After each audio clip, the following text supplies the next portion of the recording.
Right, well, born and reared in Malin Head. Name's Ali Farren. I've lived here all my life. I'm the manager of the Malin Head Community Centre, and was about 18 months ago I took over the role of manager here of the Malin Head Community Centre. So I represent the Malin Head Community Association, which started early 80s. When they started in the 80s, they were a community group that they were involved in the development of all types of things in Malin Head, from festivals to putting up bridges and getting different events done, community field and things like that there. But in the later years, they inherited the idea of the community centre, and the community centre then was started in the late 90s. It lay dormant for, we have crows in Malin Head, by the way. It lay dormant for quite a few years, and then the new group was formed that took over the running of this community centre. They inherited a debt of 270,000, and that's where we're at the moment, trying to repay our debt.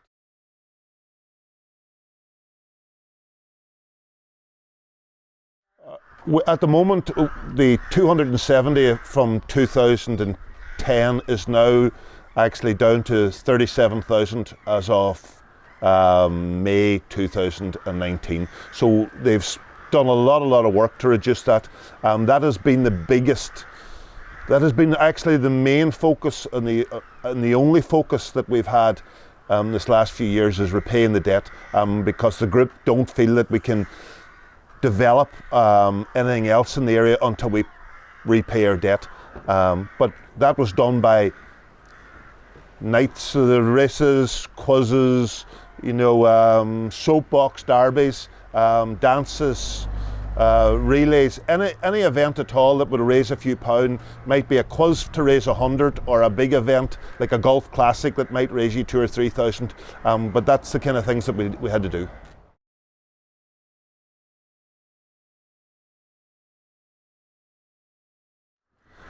Well, every day we look at the amount of money that we owe, and it's coming down. There is hope, certainly. It certainly has caused a lot of fatigue within the group.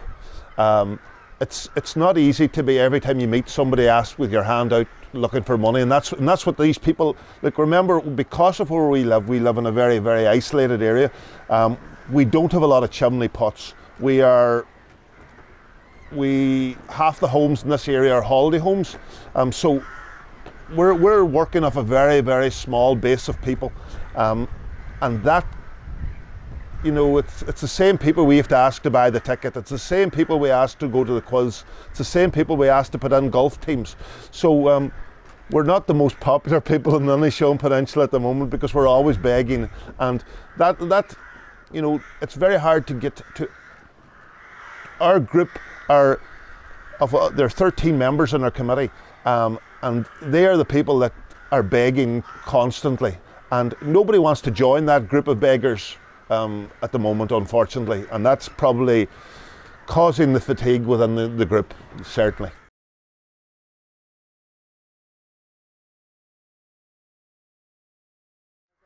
Well, the ethos of our community group is that it's to help and develop the whole of Malin Head. As I said, we've had to kind of put that on the back burner a lot because of the centre and paying the debt. But we are also involved in certainly we're involved in promoting anything to do with Malin Head. We've also been probably instrumental in the new. The idea of getting a visitor centre in Malin Head as well. So our group is, we're doing lots of things for our area. And although this centre is the hub, out from it we've been in the group that was originally setting up the Malin Head Community Field, which now is Sea Rovers Football Club plays at it, and they have probably 100 children practicing on it every week from all over the parish, and actually they're involved with Kildare as well. So because of the small areas, it's not easy getting a team from a small area. So they're involved in bringing people in from neighbouring parishes as well. We would also we market Malin Head as much as we can. You know, because now with social media and things like that, we tell the world about the fabulous things that goes on in Malin Head, and we try and promote the businesses that are in Malin Head because they are the people that support us. And we have, through our forums of social media and Twitter, and you know, we've now gained a lot of. We work well with the local press as well, and that's another way of getting our message out freely. Like, the word, we don't like spending money on this because every penny that we get into this community is we have a job for it, and we don't want to be spending money on advertising things. So we've built up a good rapport with the local press and the radios, and that's how we get our message out now.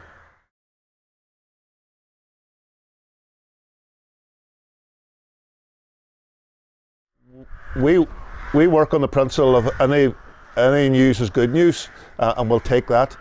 We've been very, very lucky with the likes of Star Wars in recent years, who filmed here in 2016, and before that we had the Shine of Rainbows, which also helped to promote the area as a destination for making movies, and we hope in the future that we will have a few more of them. So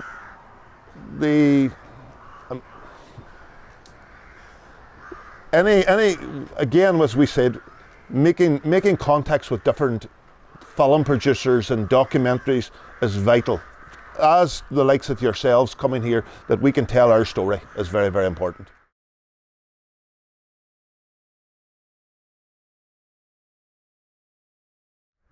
Well, we're probably very lucky from an employment point of view. We have forward emphasis, employing 220 people just up the road from here. We have a very good, thriving fishing industry. We have still the poor farmers like every place else in the country, but they are also, you know, they generate employment, you know, be it in the agri industry. But a lot of our younger people, and the younger ones is the section of our community that seems to be emigrating. They're going to college, they're not returning. They probably feel there's nothing much here for them. So most of our younger members are away in Australia or America or London or whatever. And we hope to be able to attract them back in the years to come. And we feel that tourism, which employs they say nationally 1 in 10 jobs are tourist based. We would hope to be able to attract home in the future a few extra people that can set up home here and rear children here, and then in turn keep our 2 schools open, and also keep our school buses, and so we feel in the future, as well as we needing to shoot crows, by the way, you know, we feel that we have a lot to offer here in Malin Head. Although some people might feel that we're isolated and we're rural, we are still only 2 hours from Belfast Airport. We are still 3.5 hours from Dublin. So we're not as rural as some people in officialdom land think. But we do have a lot of obstacles still to, you know, the cost of getting houses in Malin Head, and there's no council houses being built in this area, which is going to be terrible to keep our schools open, to keep our, you know, bring younger people in here. And like, even within our committee here in the community centre, the age profile of our members are aging. At 52, I feel I'm young, but you know, there's very few people younger coming on board because of the busy lifestyles, I suppose, and they don't feel that giving is maybe as important as past generations feel.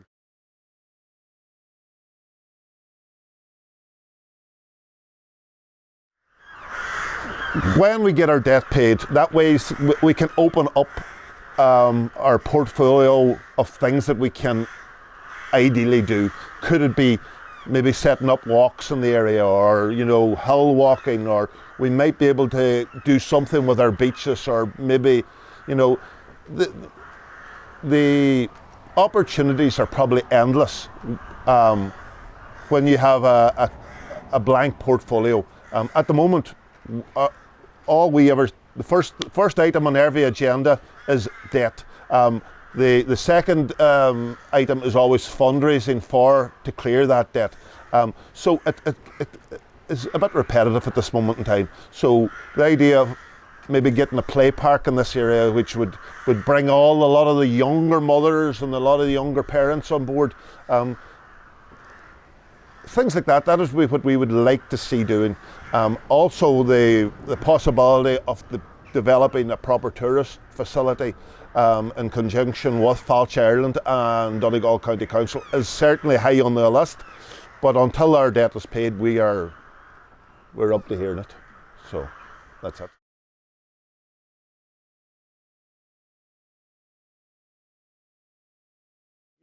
Well, we're in one of the best places in Ireland. The geography, we're Ireland's most northerly point, so people naturally have a gra to come here. The road that passes the centre is on the Wild Atlantic Way, which has been fantastic for developing tourism in this neck of the woods. But Malin Head has a lot more to offer between the radio station. We are an every news bulletin to do with marine forecasts because of Malin Head weather.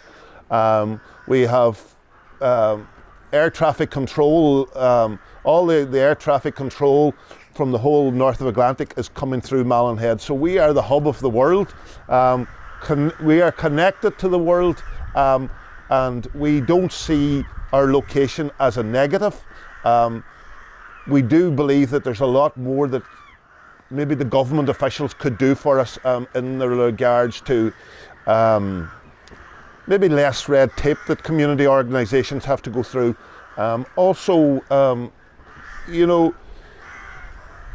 a job in this area here means so much more to a small community than a job maybe in the middle of a built up area. It's vital that for every job that can be created in Malin Head, that we can keep our schools open, keep our forward emphasis to employ 220 people. They would be delighted to employ 250 people if they can get them. And remember this, if people want to live in rural Ireland, and especially in Malin Head, the quality of life is so much better than it would be in certain cities. So our big job in the future is attracting home our young people who have left for one reason or another. Some of them have left because they want to see the world, which is fair, but others have left because they can't afford to live here, and we need to try and change that. And that's what I would like to see our community group being able to provide, some of the services and some of the facilities that will help to create jobs, or maybe even get funding to develop a new office space that they can come home and set up businesses in. But our opportunities are endless. We need the council to be able to come on board, maybe from planning and things like that there. This centre here is it can be seen as an advantage. It's the hub of this community, but because we're very rural, we're not a town. So people have to travel here, they have to walk here with no public transport, so everybody has to drive. In this area here we have a post office, we have 4 pubs, and they're all spread out in the area.